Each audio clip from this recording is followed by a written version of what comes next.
So welcome back, handy viewers and handy listeners, such as you are, as we continue our march through the changes that have been made to the Morticians and the Ratcatchers guilds. We've been through the vast majority of the Morticians, in fact all of them apart from a couple, and find ourselves at the Ratcatchers door looking at a changed Piper. Now, it's fair to say, I think, that the original ethos for the Ratcatchers guild of being a control-based football team didn't really turn out that way, and it became somewhat of a rather grindy melee team with gimmicky takeouts. Now, we've seen the snack break and the gravedigger being taken away in the blog, but what therefore is being done to put this back in? And gentlemen, I'm going to sort of rely on you quite heavily on this one because, of course, football, not really my thing. Looking at Piper, the main difference here that I can see is an increase from a 3-6 kick to a 4-6 kick, and that Pay the Piper has stopped being a 2-cost influence play and is in fact a 1-cost influence play. So from a kicking perspective, more dice good, I'm guessing. Yeah, more dice never bad. More dice always good. Having experimented with Ratcatchers, I'd say experimented because I'm not actually good enough to get them to work properly as a football team. The fact remains that Piper, there's an insane amount of mobility, especially with his dilemma mechanic. But then, kind of when he got there, you've got a 3-6 kick. 3 dice is a good kick, but it's prone to missing. So the big issue I had with the 3-6 kick wasn't so much when you're just making a pass turn 1, because, sometimes that goes bad, but it's all right. You can deal with it. But a lot of the time, Piper wanted to be passing the ball ahead to someone to Reverie, and if that person was engaged, now this becomes a lot harder. Sure. Whereas what the 4-6 kick does is it lets him pass to engaged models a lot easier, have them dodge out, and then Reverie them. Yep. Which I think you're going to see a lot more of. And with the changes with tap-in rules as well, that's going to get a lot simpler. 3 dice needing 5s compared to 4 dice needing 4s. I mean, it doesn't take a great mathematician to know what it is. Also, from my experience of playing against Ratcatchers and sort of the light dabblings that I've had with them, what I've found is anyone that really, and I suppose this could also be applied anywhere, but anyone that sort of really relies on their playbook for mobility, but not necessarily to disengage. I mean, these guys aren't Shark with a 2-inch melee to get that double dodge away. If you're dancing around in people's melee zones and then shooting on goal, you're losing. Most of the time, you're losing one for being engaged anyway. So all of a sudden, Piper's gone from being 2-6 shots on goal, say, from being to being a 3-6 shot on goal, which is a considerably better 83% chance versus a 75% chance. So that seems very solid in the way that sort of Piper wants to taxi people around, move people about to be able to get his shot off. So all of a sudden, whether it's him taking the goals by shenanigans and moving people about, or whether it's passing into engagements to free people out so they can then be reveried, the 1 dice that this buff is in fact, it doesn't tell the whole story. Is that fair to say, gents? Yeah. Yep. Pay the Piper then. This is an interesting one because I love the dilemma mechanics because it's it's something you play against your opponent rather than against your opponent's models. And as anyone that's ever played Obulus knows, that's again we're going to say it again. Rigor Mortis is the best character play, the best legendary play in the game because of how it operates.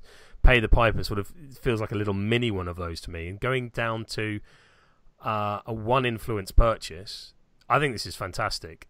There is a negative side to it, but I'll come to that in a second. But the fact that you can now just have a what we might refer to in England here as a cheeky Pay the Piper, just like why not? I'm just going to pay the additional 1, and if good things happen, well, it only cost me an influence. I don't think I would have done that with 2.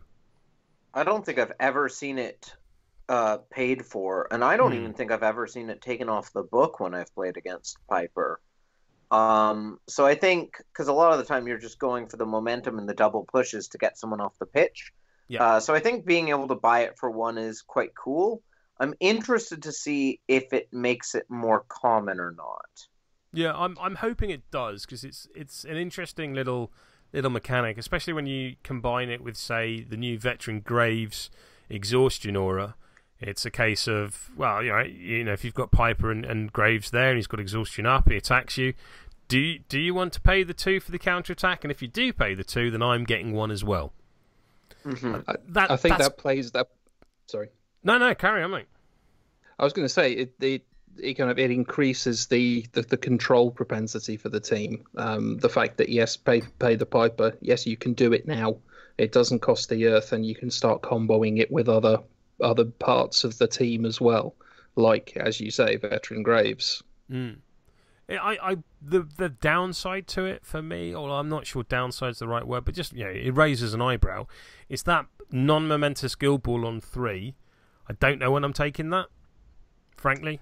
Yeah, I mean, yeah. It's a non-result, because either I want the momentum, at which point I'm probably not even going to take the momentous 2 damage unless it's going to kill someone, or I have to nickel and dime someone to death. Most of the time I'm going to be taking that double push, as that's kind of what Piper's all about. If I get 3 net hits, I probably want the momentum and the maneuverability over pay the Piper. I'd probably just take the lesser result and then pay the Piper if I want it. I'm not sure what that third column is. I suspect it might. It seems to be more of a hangover from when it cost him 2. It's still useful in a counter attack, but as you say, if you're spending 1 influence, you might as well just hard cast it. No, I take your point on the counter attack. I hadn't considered that. I was about to say, if in a year's or 2 years' time, when we're playtesting season 5, and we're having that chat of, well, we've dropped it from the playbook because no one took it, I wouldn't be surprised. But no, you're absolutely right, Ben. Getting it on the counter attack is very, very efficient if you can hit that third column, which would require a spike or some crowd outs, but not beyond the realms of possibility. So Piper kind of feels like some of those captains that really have a money result, which for Piper is that momentous double push on 2. You almost forget about the rest of the playbook because it's kind of like a captain who's got like the momentous 2 push or something. You were going to say Shark, weren't you? I was gonna say Corsair actually, but Rooney minutes. I was actually thinking of Vet Rage as well, because I can't really. It's basically, did you hit the momentous 2 push or did you hit the momentous 3? I was gonna go with Blackheart, and it's kind of like that. Is it Piper 1 damage where, double dodge? Yeah, exactly, Blackheart or Honor, or like that second result is so money that. It feels like everything after that is kind of situational gravy. And that 4th result is great, though. The triple reposition is really nice. I mean, I'd agree with you on that sort of money column if Piper was tax 6. And I'm not saying he should be tax 6 at all, but the fact that he should not be. He should not be tax. I'm really glad he isn't, because if he was, then that momentous double push would be every single roll of the dice pretty effectively. And when I first came up against Ratcatchers in Vengeance, it felt like my opponent hit the double momentous push every single time against me. And then thinking back, I realised because I was playing farmers. who have no armor to do with it there. and low defense. Moving on from Piper, then let's have a look at what was quite a maligned little mascot, and I've always been rather fond of. Is Squeak, and he's only really had the one change to his card, and that he's gone from a 4/6 to a 5/7. Connor, you've never been a big fan of Squeak. Does this sort of 1-inch speed buff do much to change your mind? Well, it helps, because I actually thought the 4/6 speed was probably his biggest issue. And the 5 walk in particular with the tag-along definitely helps. Yep. But I'm not going to lie, I was expecting a bit more of a change to Squeak. I think a lot of people consider him a pretty below-average mascot. And the +1 speed, although it helps... is a little lacking still. I think the thing with Squeak is he's kind of underwhelming in every way except for one, which is Dreadful Shriek is really powerful. But a 1-die character play with 1-inch range is and then to hit it on the book is not the most reliable. So what I actually think might be the big boost to Squeak is the heroic new play for Veteran Graves. Yes. His new heroic.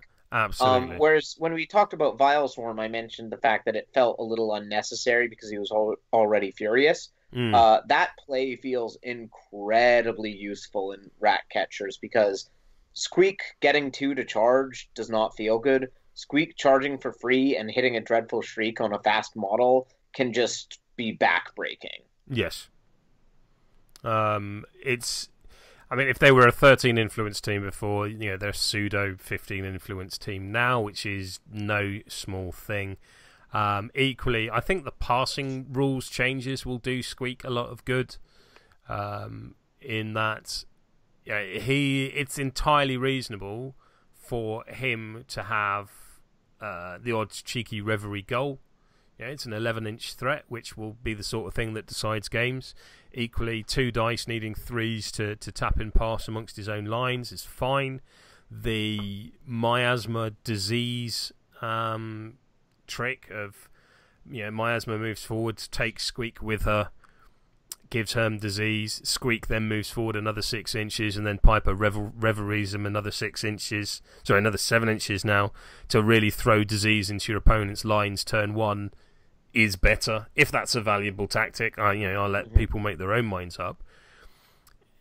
I kind of feel with Squeak, we've not seen him enough for huge changes to be brought down from on high, if that makes sense.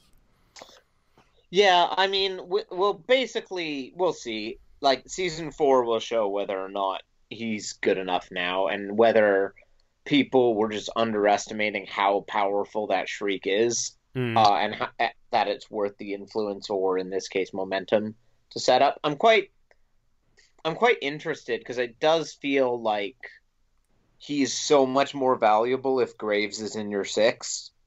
Yes. And I'm not sure how often Graves is in your 6. Oh, okay.